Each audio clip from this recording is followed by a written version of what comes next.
This video has been supported by Meso CNC controllers.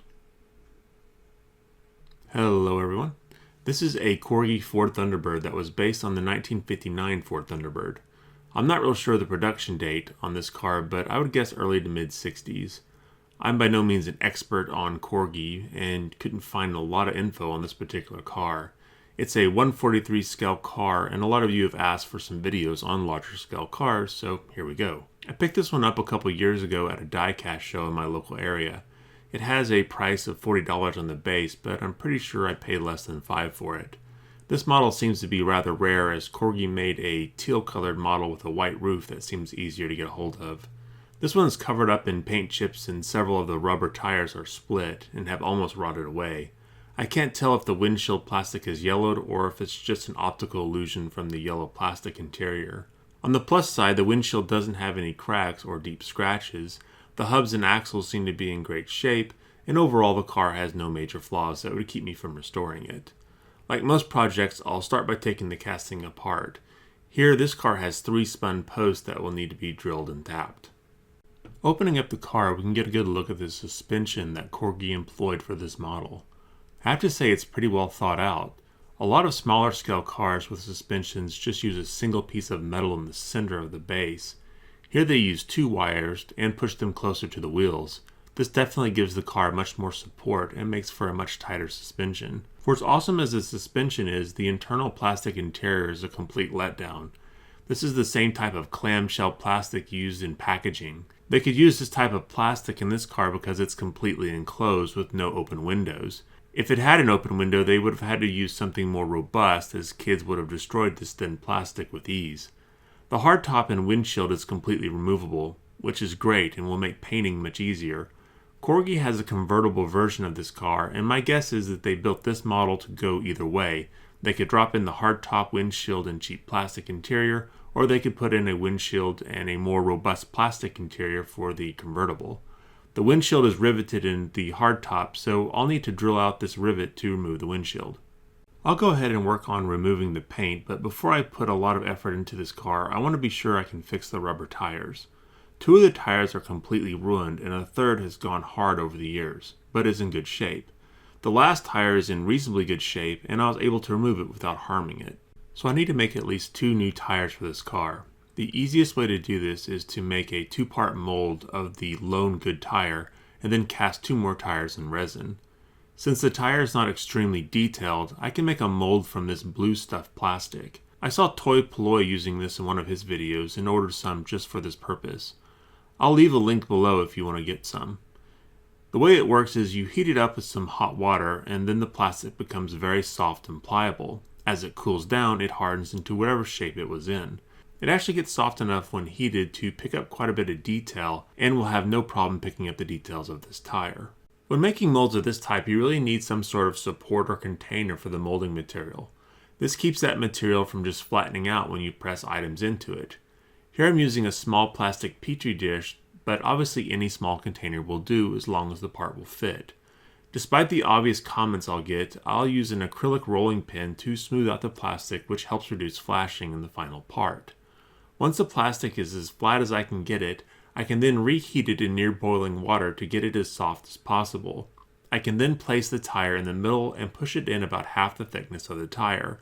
I will then add some toothpicks that I have cut the ends off to the mold touching the tire. This will allow me to inject the resin and remove the air in the mold. Last, I will add some registration marks around the mold. This will help register the 2 halves of the mold when I put it back together.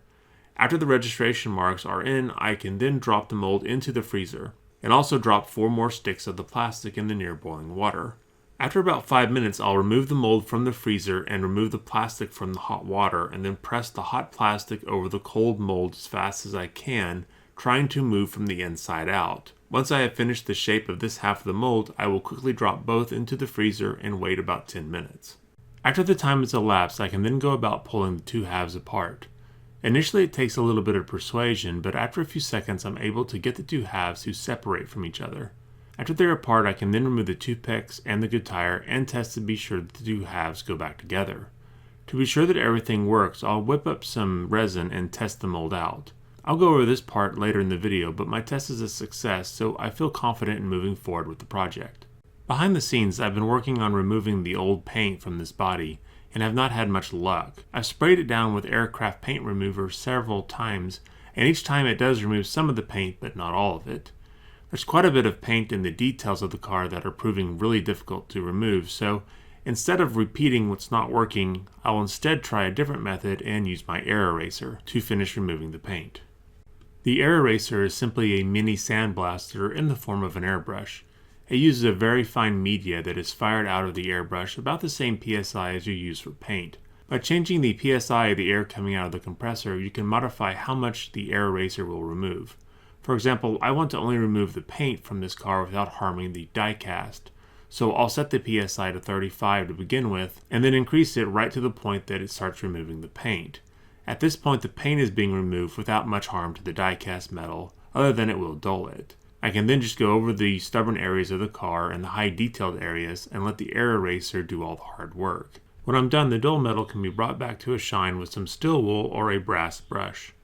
After some time, I eventually got all the paint off and lightly sanded the die cast parts down.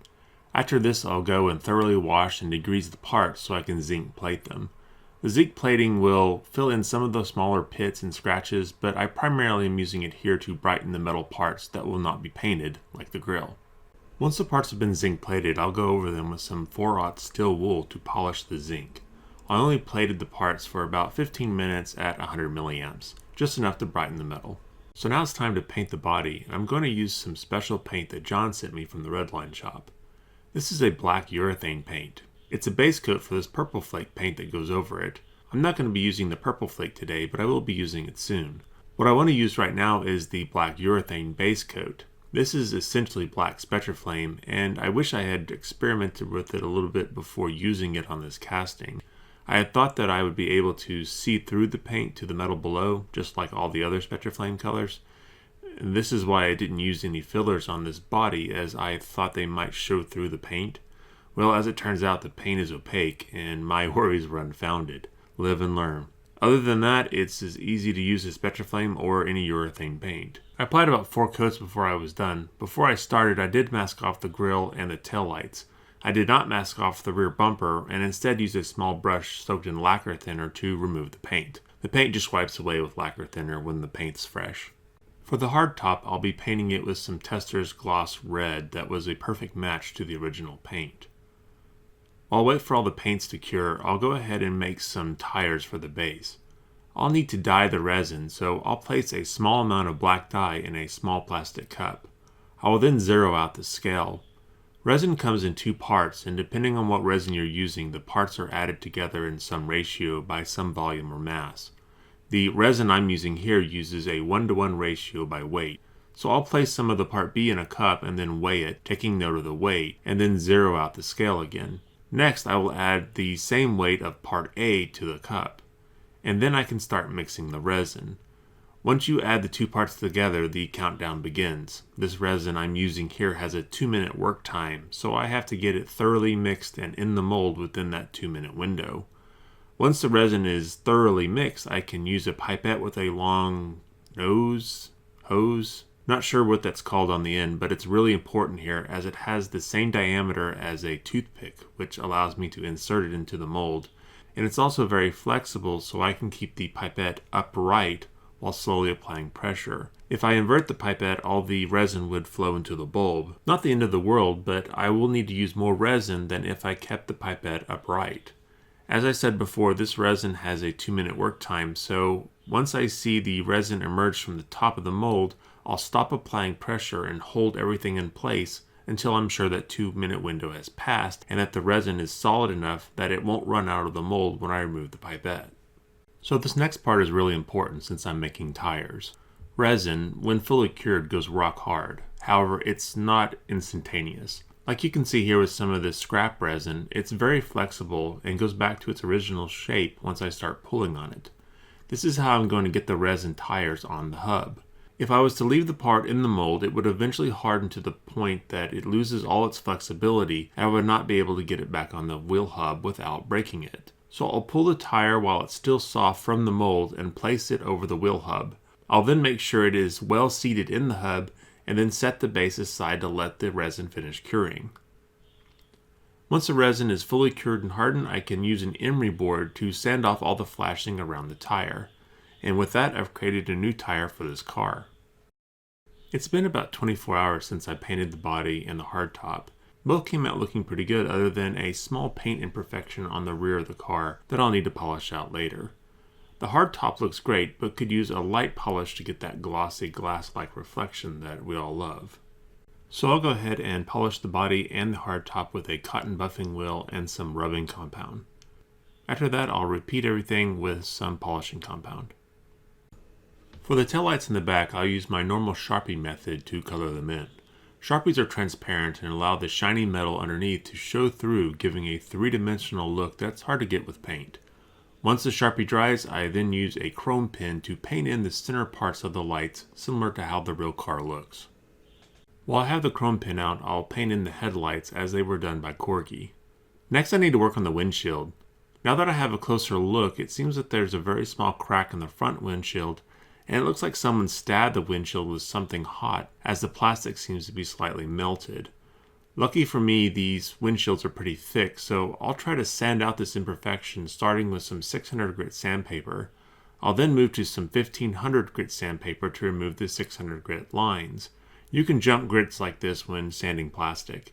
And last, I'll polish the plastic with some Meguiar's plastic polish. This stuff is great and works much better than rubbing compound. Alright, with the windshield done, I can finally put this car back together. I decided to paint the base with some of the leftover black urethane paint. I felt this looked much better than the bare metal. It will also protect the zinc plating. Speaking of the zinc, I didn't show it, but I did cover the front grille and the back with some Testor's matte clear coat to protect the zinc in these areas too. The car still has two original wheels on it, though I may change out the one that I used for the mold. Since it's still stretchy, it will one day go bad and dry rot. By that time, I'll probably have used the blue stuff for some other project, ruining the mold. But that's what's great about the blue stuff, you can just reuse it. I'm happy with this car, though I have to say it had quite a few casting errors that would have been difficult to fix. I would love to do another one, taking what I've learned from this one and applying it to one that has a better casting. Well, as always, I'm curious of your thoughts, so feel free to leave me a comment below. Thanks for watching, and I'll see you next time.